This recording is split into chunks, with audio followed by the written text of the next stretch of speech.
উপদেষ্টা আসিফের কাছে AK-47 এর ম্যাগাজিন ছিল না, ছিল লাইসেন্স করা পিস্তলের।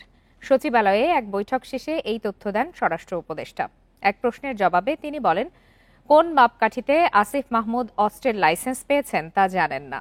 এ বিষয়ে আলোচনা করতে এই মুহূর্তে রাজধানীর ধানমন্ডি থেকে আমাদের সঙ্গে যোগ দিয়েছেন গণফোরামের নির্বাহী সভাপতি অ্যাডভোকেট সুব্রত চৌধুরী।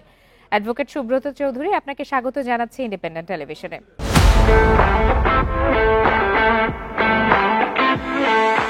আপনার কাছে একটু জানতে চাই যে এই বিভ্রান্তি দূর করতে উপদেষ্টা আসিফ মাহমুদের সংবাদ সম্মেলনে আসা উচিত বলে আপনি মনে করেন কিনা? না, আমি দেখলাম যে প্রধান উপদেষ্টা যেসব বক্তব্য, উনিও তো নাবালক সুলভ বক্তব্য দিয়ে চলেছেন। একে তো আসিফ মাহমুদকে আমরা বলি যে শিশু আপনি কি প্রধান উপদেষ্টা, উপদেষ্টা নাকি স্বরাষ্ট্র উপদেষ্টার কথা বলছেন? স্বরাষ্ট্র উপদেষ্টার কথাই বলছি। তো উনি সংবাদ সম্মেলনের মাধ্যমে এইসব কথা বলার তো কোনো প্রয়োজন ছিল না। দেশে আইন আছে, ব্যাগেজ রুল আছে, এয়ারপোর্টে যারা সিকিউরিটি ছিল তারা কি করেছে, এইসব প্রশ্ন উনি এড়িয়ে গেছেন। এটা তো গ্রহণযোগ্য না। তো যারা সরকার পরিচালনা করেন, একজন উপদেষ্টা তিনি ম্যাগজিন নিয়ে বিদেশে চলে যাচ্ছেন লাগেজের মধ্যে, এবং সেটা প্রথম 2 তল্লাশিতে ধরা পড়লো না। থার্ড স্ক্রিনিং এ গিয়ে যখন ফাইনাল আমরা বোর্ডিং হয় তখন গিয়ে এটা ধরা পড়লো। এবং তিনি যেসব কথা বলেছেন এগুলো একেবারেই গ্রহণযোগ্য না, আইনসঙ্গত না।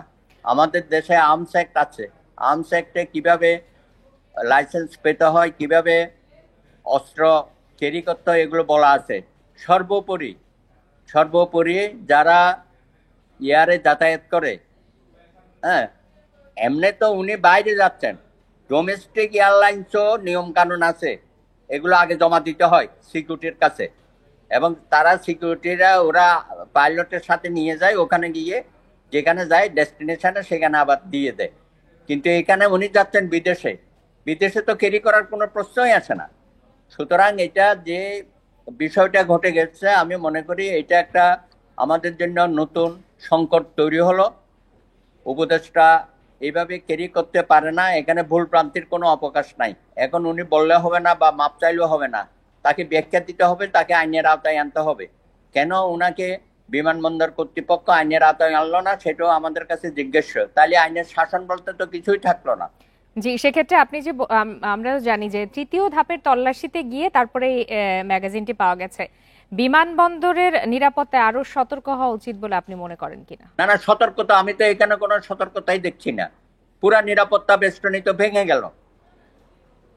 জি, একটা হইতে পারে যে প্রধান উপদেষ্টা ভেরি ভেরি ইম্পর্টেন্ট পার্সন, এই উপদেষ্টা, এই জন্য ওনার ব্যাগ তল্লাশি হয় না, এটা তো কখনো হবে না। এটা তো আইন তো সবার জন্য সমান, আপনার আমার বা যারা যাত্রী সকলেরই। জি, জি। এইটা তো একটা দেখা যাচ্ছে যে এখানে একটা বিরাট একটা ব্যত্যয় ঘটে গেছে। এবং একই সাথে স্বরাষ্ট্র উপদেষ্টা যেসব বক্তব্য দিয়েছেন, এগুলো কোনো আইনসঙ্গত বক্তব্য হলো না। উনি উনি কি তাকে যে ঘটনাটি ঘটেছে, হ্যাঁ, সেখান থেকে উনি কি এটা ইয়ে করতে পারবেন, মুক্ত করতে পারবেন? তার তো জি, পুরা প্রশ্নটা হচ্ছে তিনি যেন আহ, উপদেষ্টার পক্ষে নানা রকমের খোরা যুক্তি উপস্থাপন করেছে। অ্যাডভোকেট তাহলে আর্মস অ্যাক্ট সুব্রত কেন আছে? চৌধুরী, আর উনি আমি আরেকটু জানতে চাই যে শাহজালাল বিমানবন্দর পেরিয়ে ম্যাগাজিনটি যদি মরক্কোতে পৌঁছে যেত, উপদেষ্টা তো বিপদেও পড়তে পারতেন। উপদেষ্টা, বিপদেও তো পড়তে পারতেন, বা ওখানে না না, যদি এটা তো বিপদ, তো উনি বিপদকে পুরো জাতিকে বিপদে ফেলেছে। উপদেষ্টা বলে কি যা খুশি তাই করতে পারবে? আর স্বরাষ্ট্র উপদেষ্টা যেসব কথা বলেছেন এটা একেবারেই গ্রহণযোগ্য না। এটা আইনের শাসনের বিপরীত, এটা শাসনের আইন হয়ে গেছে। ওনারা যা বলবে ওইটাই আইন হয়ে গেছে এটা। তারপরে উনি 27 বছর বয়সে কিভাবে পায়, 3 লক্ষ টাকা পরপর দিয়েছে কিনা, এগুলো অনেক ধরনের প্রশ্ন এখন সামনে চলে আসছে। কেসব করতে সাপ বেরিয়ে যাচ্ছে। আশা করি এখানে বর্তমান সরকার, স্বরাষ্ট্র উপদেষ্টা সহ এটা জাতির সামনে তাদেরকে এটা পরিষ্কার করতে হবে। এইভাবে গোলেমালে সবকিছু চালিয়ে দেওয়া যায় না। এটা সরকার একটা বড় ধরনের প্রশ্নবিদ্ধ হয়েছে। আমি মনে করি আসিফ মাহমুদ যে কাজটা করেছে, এটা একজন সাধারণ মানুষ করলো যে অপরাধ হতো, ওনার ক্ষেত্রে সেই অপরাধ হবে। ওনাকে এয়ারপোর্টেই এই ব্যাপারে জিজ্ঞাসাবাদ করা উচিত ছিল এবং যথাযথ আইনি ব্যবস্থা গ্রহণ করা উচিত ছিল। ওনাকে কি যেতে দেওয়া হয়েছে? তাকে তো যেতে দেওয়া ঠিক হয় নাই। উনি কি বাইরে চলে গেছেন? জি, যদি আমরা উনি যতদূর বাইরে তথ্য পেয়েছি চলে যে যাচ্ছেন, তিনি চলে গেছেন। জি, হ্যাঁ, সেটাও অমার্জনীয় আইন ভঙ্গ হয়েছে এয়ারপোর্ট কর্তৃপক্ষের।